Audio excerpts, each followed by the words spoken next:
नमस्कार दोस्तों, स्वागत है आपका एक और दिलचस्प वीडियो में। और आज हम बात करेंगे दुनिया के सबसे बड़े खेल महोत्सव की, जिसकी जड़ें हजारों साल पुरानी हैं। जी हाँ, आज हम जानेंगे ओलंपिक खेलों की पूरी कहानी, ज़्यूस भगवान से लेकर आधुनिक ओलंपिक तक का वो सफर, जिसने खेलों को सिर्फ प्रतियोगिता नहीं बल्कि एक त्योहार बना दिया। ओलंपिक खेलों की कहानी एक साधारण खेल आयोजन की नहीं है। ये एक सभ्यता, आस्था और इंसान की इच्छा शक्ति की कहानी है, जिसकी शुरुआत हुई थी आज से करीब 3000 साल पहले प्राचीन यूनान के ओलंपिया नामक पवित्र शहर में, जहां के लोग देवताओं में विश्वास रखते थे और उनमें सबसे बड़ा देवता था ज़्यूस। ज़्यूस को आकाश और बिजली का स्वामी और न्याय का प्रतीक माना जाता था। ओलंपिक खेलों की नींव उसी ज़्यूस के सम्मान में डाली गई थी, जब पहली बार 776 ईसा पूर्व में ओलंपिया में भव्य खेलों का आयोजन हुआ। ये खेल धार्मिक अनुष्ठान जैसे माने जाते थे, जहां शारीरिक क्षमता को आत्मा की शक्ति का प्रतीक माना जाता था। उस समय खिलाड़ियों के पास कोई महंगे जूते या डाइट प्लान नहीं होते थे। सिर्फ नियत होती थी, तैयारी होती थी और होता था भगवान ज़्यूस के सामने खुद को साबित करने का जुनून। लोग कई सौ किलोमीटर पैदल चलकर ओलंपिया पहुंचते थे और युद्ध करने वाले राजर्जवाड़े भी ओलंपिक संघर्ष विराम का पालन करते थे, ताकि खेलों के दौरान सिर्फ स्पर्धा हो, संघर्ष नहीं।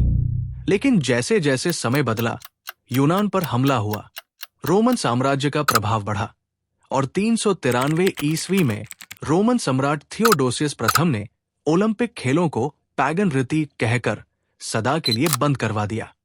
करीब 1500 वर्षों तक ओलंपिक इतिहास से मिट चुके थे। ज़्यूस का मंदिर खंडहर बन चुका था और मैदानों में घास उगाई थी। लेकिन फिर एक चिंगारी जल उठी।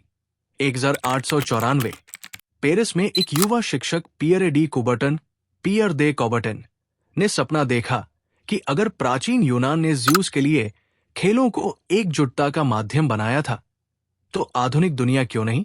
उसने इंटरनेशनल ओलंपिक कमेटी (IOC) की स्थापना की और 2 साल बाद 1896 में एथेंस में पहले आधुनिक ओलंपिक का आयोजन हुआ, जिसमें 13 देशों के 241 खिलाड़ियों ने हिस्सा लिया।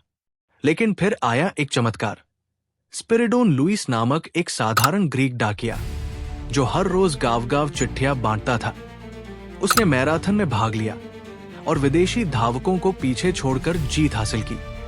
उस जीत ने ओलंपिक की आत्मा को नया जीवन दिया। फिर ओलंपिक धीरे धीरे बढ़ता गया।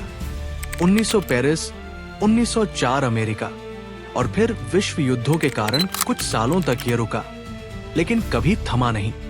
1936 में हिटलर ने बर्लिन ओलंपिक को नाजी प्रचार के लिए इस्तेमाल करना चाहा, लेकिन वहीं जैसी ओवेंस, एक अश्वेत अमेरिकी खिलाड़ी ने 4 गोल्ड जीतकर पूरी दुनिया को दिखाया कि खेल नस्ल नहीं पहचानते। फिर 1948 में लंदन, 1960 में रोम, 1980 में मॉस्को और 1984 में लॉस एंजेलिस जैसे शहरों ने ओलंपिक को वैश्विक मंच बना दिया।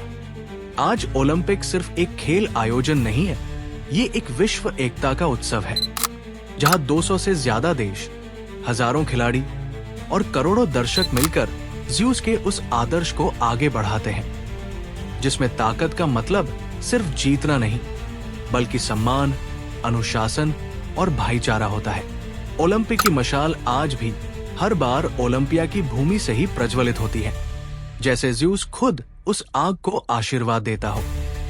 और इस आग को लेकर जब धावक हजारों मील की यात्रा कर मेजबान शहर तक पहुंचता है, तो वो सिर्फ एक मशाल नहीं लाता, वो लाता है हजारों साल की परंपरा, इंसान की उम्मीद और आने वाली पीढ़ियों के लिए प्रेरणा। यही है ओलंपिक, देवताओं से शुरू हुआ, इंसानों में फैला और अब पूरी दुनिया की साझी विरासत बन चुका है। तो दोस्तों, आज ये मेरी पहली वीडियो थी। अगर आपको पसंद आई हो तो लाइक और सब्सक्राइब जरूर करें। अगली वीडियो जल्दी ही आएगी, तो हमारे साथ जुड़े रहिए। हमें ज्वाइन जरूर करें। आपका बहुत बहुत धन्यवाद।